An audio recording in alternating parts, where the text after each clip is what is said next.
Whatever they are telling these chiefs, the chiefs are telling everybody else. They are not meeting the chiefs to discuss security of the country. They are not meeting the chiefs to discuss matters that are in the line of duty of our chiefs. The chiefs are complaining. The assistant chiefs are complaining that they are being forced to manipulate the election, to undermine the election, to sabotage the election through bribery, through intimidation, through orchestrating situations that can cause conflict. We are asking His Excellency the President to call out these public officials and ask them to stop what they are doing. It is against the Public Service Code of Regulations. It is against the law. It's against the Constitution.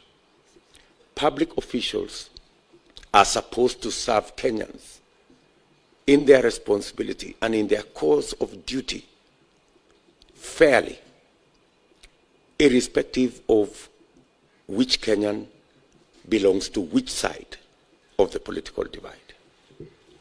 I heard some of them even say that what they are doing today is what they did in 2017.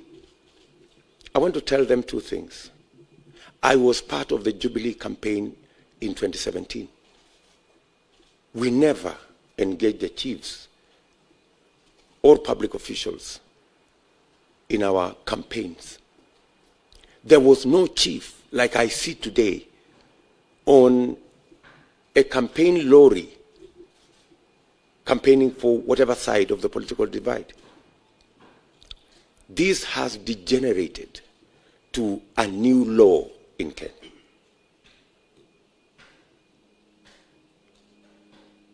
And secondly, two wrongs never add up to a right.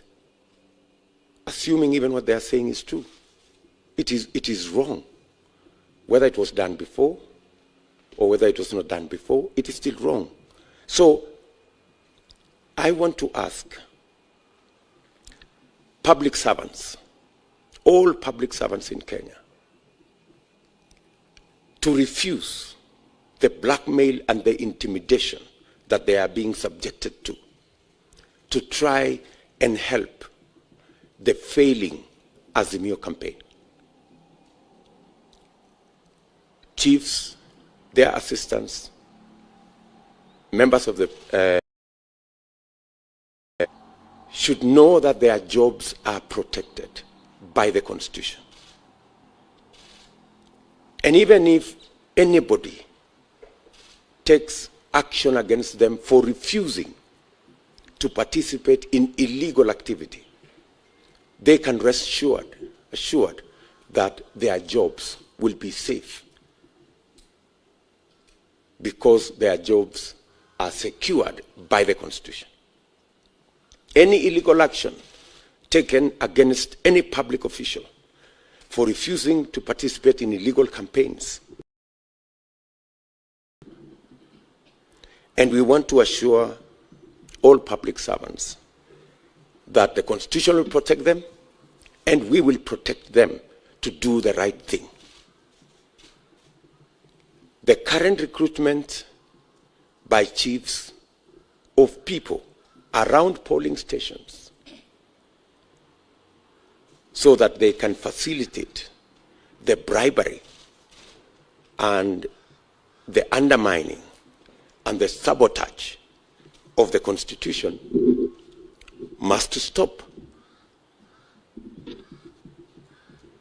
Because Kenyans are looking forward to a free, fair, and democratic election. We want to ask in this meeting all public servants to observe their code of ethics and to stick to their appointment letters, to know that they are the servants of the people of Kenya and to serve all Kenyans equally.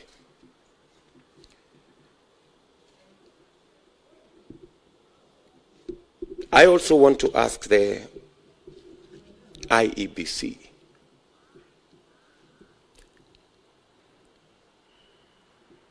to deal with their mandate in accordance with the provisions of the Constitution. We do not want any favors from IEBC. We want IEBC to do the right thing. We want IEBC to run a transparent, free and fair election. Some of the public officials that we feel are already compromised, we are going to write to the IEBC using the channels that we already have between IEBC and all political parties to raise our concerns on some of the areas that we feel require fine-tuning so that all of us can go into this election and the outcome of this election to be free, fair, and democratic. As you are aware, there is an attempt by our competitors to lock us out of venues for meetings. Last week, we were locked out of Buhungu Stadium in Kakamega, but we still held the meeting anyway. In fact, we held a bigger meeting outside the stadium than we could possibly have held inside the stadium. Today, we are supposed to have a meeting in Mombasa at Tononoka grounds. And in fact, this afternoon at 2 p.m., we will be in Tononoka grounds. Some people are trying to use the police to stop us from having that meeting. This is our final rally in Mombasa. It's a very important rally. And the kind of excuses they are giving us is that the president is in Mombasa. I mean, how ridiculous can that be? I mean, so if the president is in Mombasa, we cannot have a meeting in Tononoka? I mean, surely. So, I mean, these kind of excuses are really ridiculous. Our competitors must understand that it is too late for them to do anything about this election. It is too late, simply too late. It doesn't matter how many opinion polls they do. They can do it every hour if they wish. It doesn't matter how much they try and orchestrate conflict in Kenya. We are very confident the people of Kenya have said no to violence. They have said no to conflict. And we trust the people of Kenya to keep the faith and get to the 9th and determine the future of our country. It doesn't matter how many places they lock us out of. As you are aware, we have paid for Nyayo Stadium on Saturday. We have a contract already signed between us and Nyayo Stadium. They tried to manipulate that contract. The court has said we should have the meeting in Nyayo Stadium. We are preparing to have the meeting in Nyayo Stadium. And if they lock us out of Nyayo Stadium, we will still have a meeting at Nyayo Stadium. The same way we had a meeting in Buhungu Stadium, on the road, wherever. But we're going to have the meeting anyway, because the die is cast.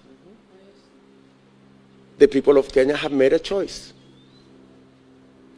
And the panic we see in Azimio will not help them.